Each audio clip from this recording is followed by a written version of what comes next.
A single shot rang out, and when the smoke cleared, everything had changed.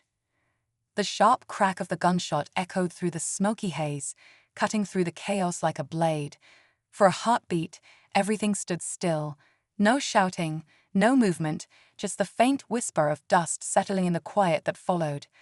Then, slowly, the scene came back into focus. The former commanding officer dropped to his knees, his weapon slipping from his grasp, a clean shot lodged squarely in his shoulder. The farmer stood unharmed, his expression unreadable but his eyes sharp, holding a rifle steady. It had been his shot, a quiet, precise decision made without hesitation. The son exhaled slowly, a subtle nod exchanged between father and son, an unspoken acknowledgement of survival and trust. The tactical team faltered, their leader glancing between the fallen officer and the son.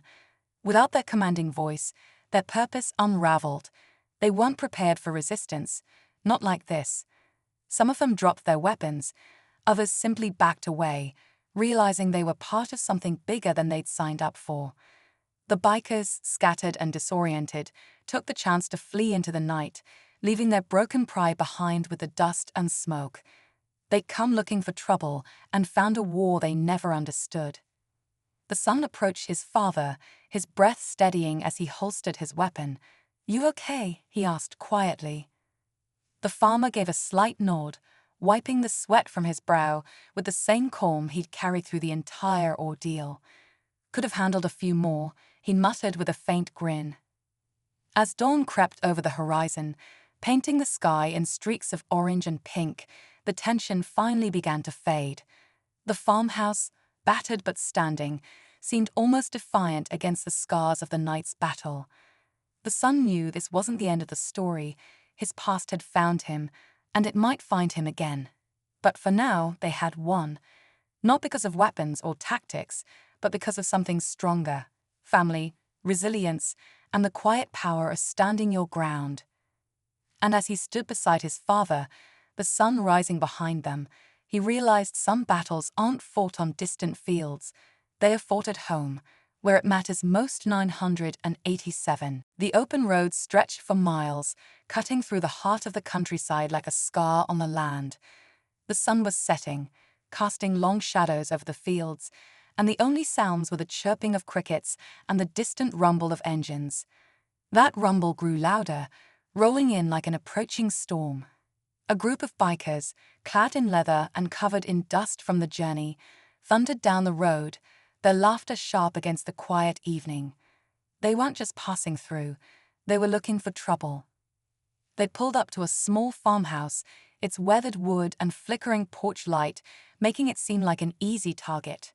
Maybe it was boredom, or maybe they just liked throwing their weight around, but they figured they could have some fun intimidating the old farmer who owned the place.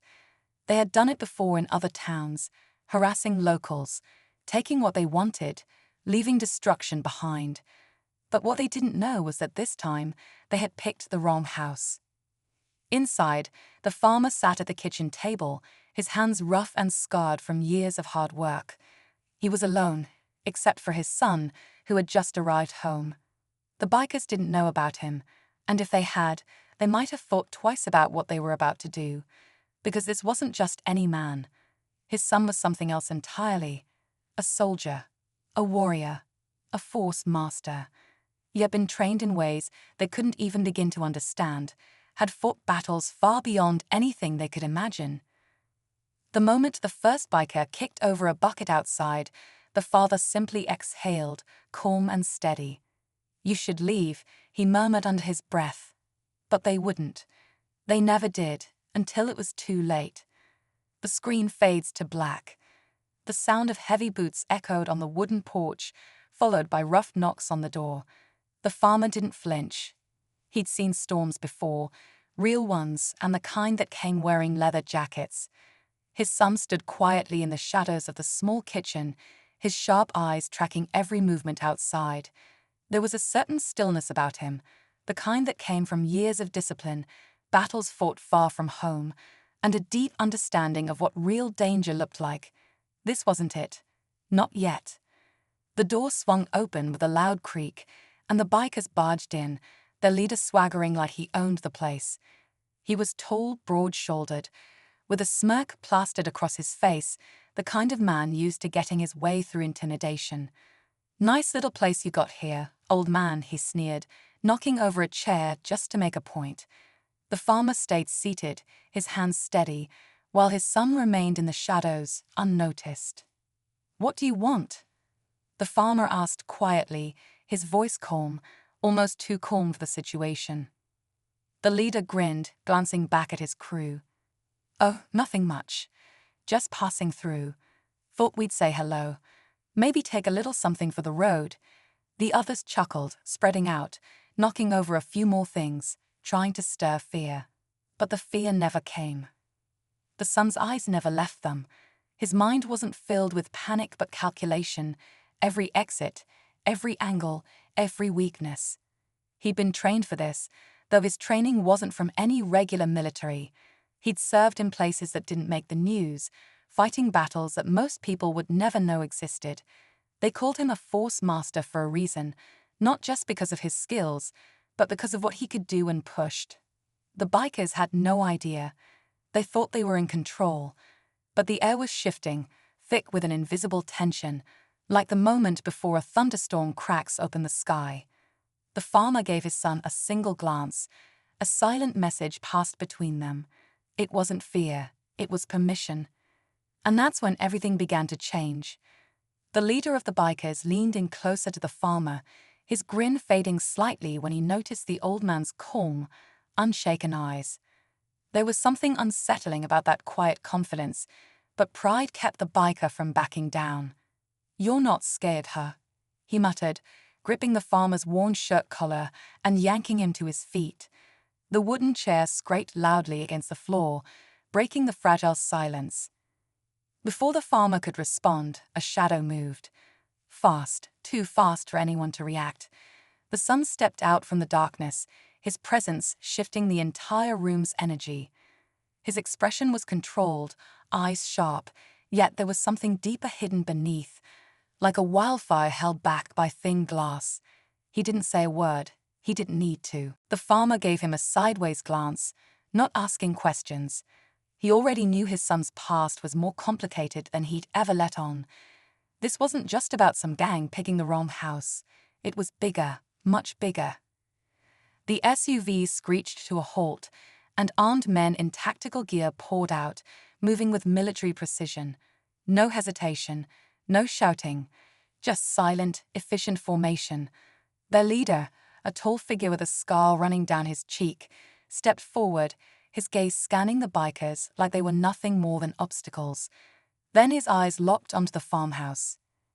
"Echo 7, the man called out, his voice cold and sharp. "You've been off the grid for a long time. Time to come with us." The bikers, caught between whatever this was and the farmhouse, suddenly realized they weren't in control of anything anymore. "What is this?" their leader barked, stepping forward, but the tactical team didn't even acknowledge him. One quick motion, and the bikers were disarmed, forced to their knees like they were toys in someone else's game. Inside, the son's face remained unreadable, but his fists tightened. "They're not here to help," he muttered. The farmer loaded another round into his rifle, glancing at his son. "Then we handle it." Outside, the leader gave a signal, and the team advanced, surrounding the farmhouse with military precision. This wasn't a rescue. It was an extraction, and the son wasn't a target. They needed him alive. But for what? The tension spiraled, the farmhouse now a fragile island caught between two storms, neither of which would leave without a fight. The farmhouse stood at the center of chaos, surrounded on all sides. The bikers, now stripped of their bravado, were pinned down by the tactical team, their faces twisted with confusion and fear. Inside, the farmer's son stared out the cracked window, his mind racing, not with panic, but with calculations. This wasn't just about survival anymore.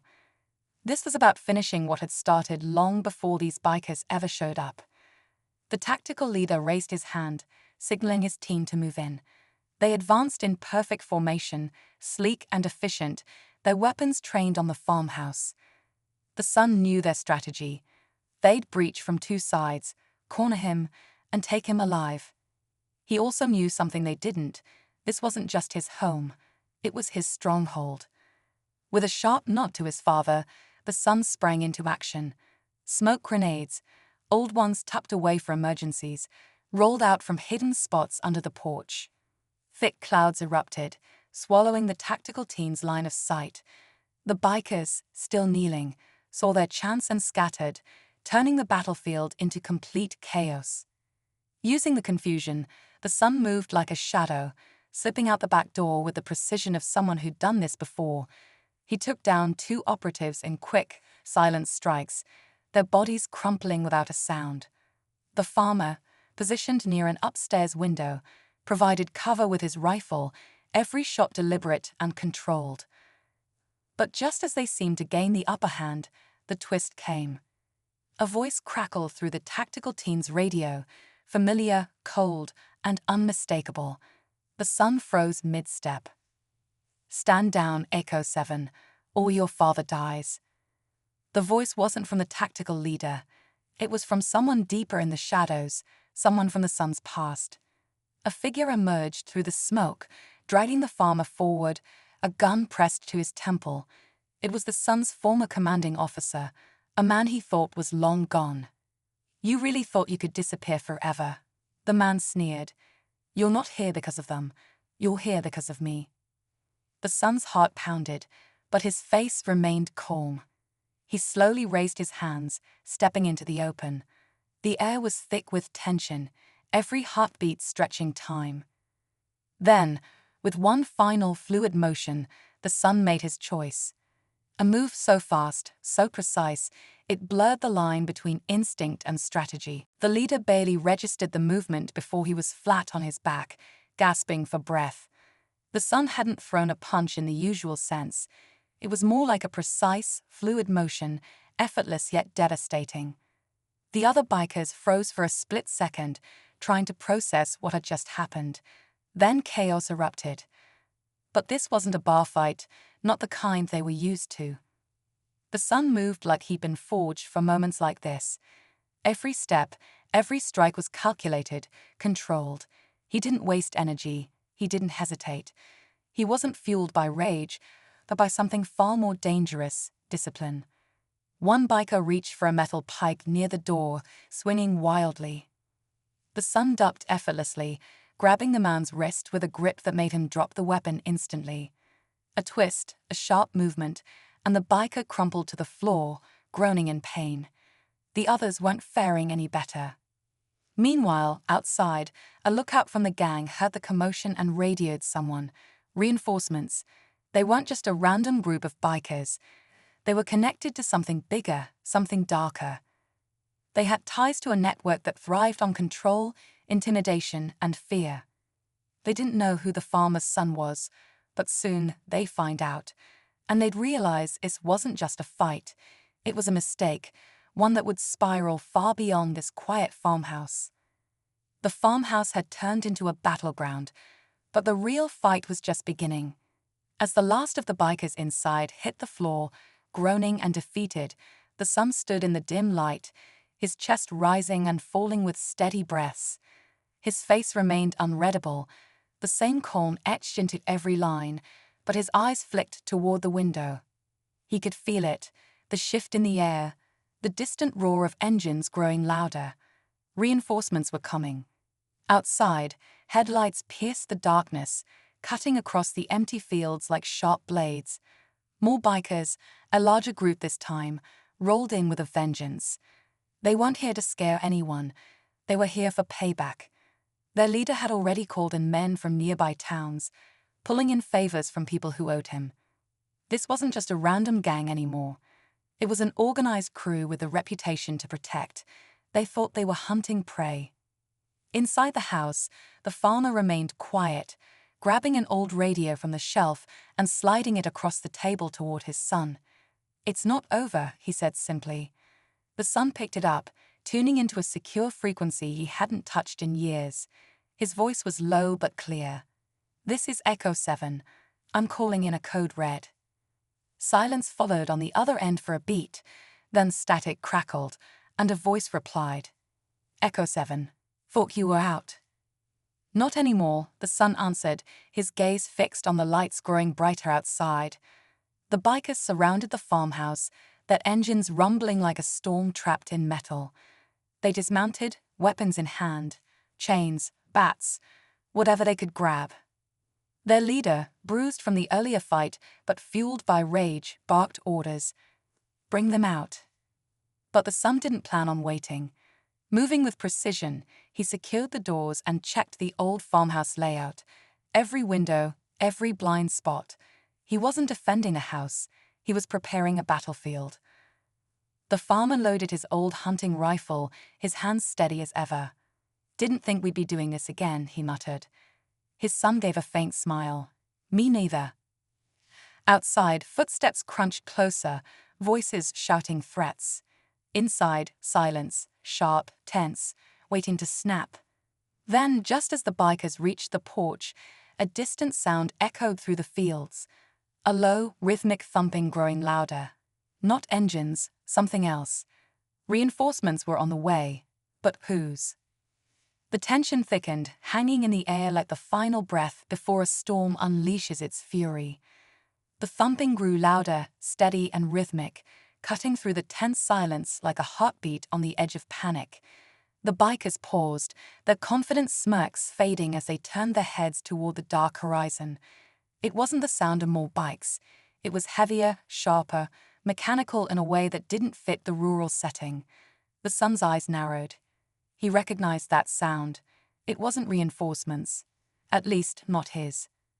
From the shadows beyond the fields, black SUVs emerged, headlights off, moving with purpose. Their sleek, armored frames glinted under the faint moonlight. This wasn't a local crew. This was something else, something organized. The bikers, realizing these weren't allies, backed up instinctively, confusion etched across their faces.